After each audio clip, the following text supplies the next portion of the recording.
Sortilège, un film de 1944 de Christian Jacques, d'après le roman de Claude Boncompin, adaptation et dialogue de Jacques Prévert, avec dans les rôles principaux René Faure, Madeleine Robinson, Fernand Ledoux, Lucien Coëdel, Roger Pigaut, Jean Sinoël, Léon Scorne, et dans un petit rôle de figurant, Michel Piccoli. Le sujet. Au siècle dernier, dans l'hiver glacé des montagnes d'Auvergne, un cheval fou galope en hennissant. Son maître a été assassiné par un sorcier qui vit solitaire, qu'on appelle le compagnier. Il s'agit de Lucien Coëdel. Il a tué par cupidité et pour partager son butin avec Fernand Ledoux, qu'il a envoûté et dont il convoite la fille, René Faure.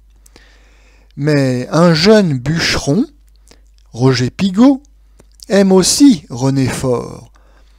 Dans ce conflit, Lucien Coëdel périra et Roger Pigaut et René Faure, malgré la jalousie de Madeleine Robinson, pourront s'aimer jusqu'à la fin du monde. Le cinéma fantastique, le cinéma de science-fiction, le cinéma d'horreur sont des genres très populaires aux États-Unis et Hollywood, depuis toujours, c'est-à-dire au moins depuis les années 30, a régulièrement réalisé des chefs-d'œuvre de référence dans ces différents genres. En revanche, il faut bien reconnaître qu'en France, le cinéma est très mal à l'aise avec ces thèmes et il n'y a guère de public pour ce type de film. François Vineuil expliquait ce phénomène par des différences culturelles. S'il est vrai qu'en France, nous avons le grand Jules Verne, il est un petit peu isolé dans la littérature française, ce qui n'est pas le cas des grands auteurs anglo-américains, tels que Edgar Allan Poe, Herbert George Wells, Arthur Conan Doyle, qui ont réellement créé une tradition et une culture du roman fantastique, et surtout qui ont trouvé un large public pour ces thématiques. Hollywood exploitera le filon avec souvent beaucoup de réussite, alors que le cinéma français restera très frileux et ne fera quasiment pas en réalité de films fantastiques.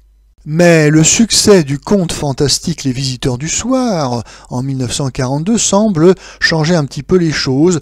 Y aurait-il donc place dans le cinéma français pour des films qui exploitent les thèmes du mystère, de la magie, de l'irrationnel, etc., etc. En tout cas, le réalisateur Serge de Poligny va s'y risquer. Il va réaliser en 1943 Le Baron Fantôme, tout un programme, ainsi qu'en 1944 La Fiancée des Ténèbres. Mais il faut bien le reconnaître, le résultat n'est pas très fameux. Mais il ne faut pas se décourager. En 1944, Jacques Prévert, le co-scénariste et co-dialoguiste du film Les Visiteurs du Soir, souhaite persévérer dans cette voie d'un cinéma mi-poétique, mi-fantastique, et il va donc s'associer avec le réalisateur Christian Jacques, un maître du cinéma populaire, pour réaliser ce film Sortilège. Et le résultat est très réussi, même si on n'est pas un amateur du cinéma de l'étrange et du mystère. Oui, ici, la magie, la sorcellerie est avant tout une sorte de folklore pour illustrer la vie retirée de montagnards aux mœurs rustiques et frustres.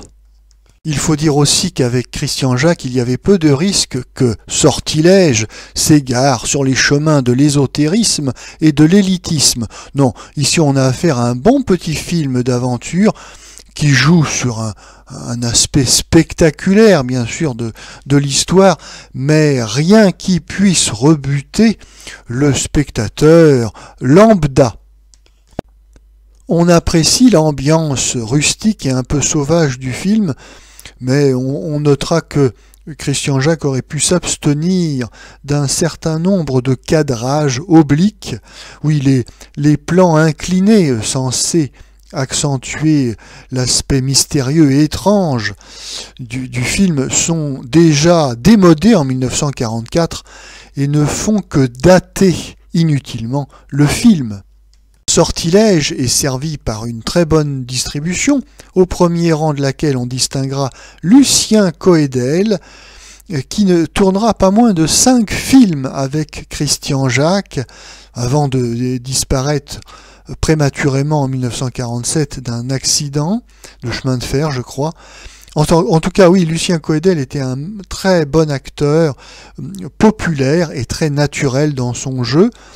On remarquera également le couple Roger Pigaut, Madeleine Robinson, qui sont ici en bisbille dans le film.